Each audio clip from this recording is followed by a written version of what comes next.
আত্মীয় পরিবারের 143 জন সদস্যদের গণকল্যাণ ব্যবস্থায় আওতা নিয়ে আসা হবে। এই দাবিত এলাকায় স্থায়ী পুনর্বাসনের পরে অবকৃত ভূ পরিবারগুলিকে গণকল্যাণ ব্যবস্থায় আওতা নিয়ে আসা হবে। ত্রিপুরা রাজ্যে 9.5 লক্ষ কাগজের তৈরি রেশনটা বিবর্তন করে কাজ করা হবে।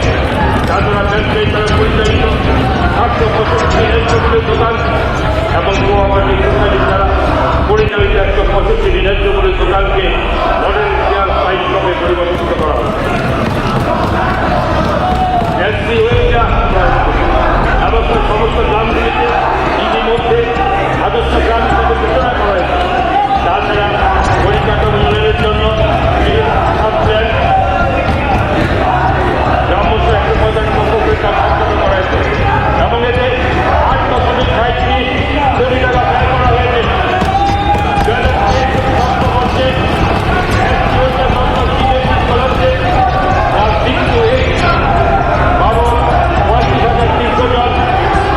ছাত্রছাত্রীদের জন্য 141.20 লক্ষ টাকা ইনভেস্টিং স্কলারশিপ ক্লাস 9 and 10 খবর 12,100 ছাত্রছাত্রীর জন্য 940.77 লক্ষ টাকা স্কলারশিপ বাবদ 34,150 জন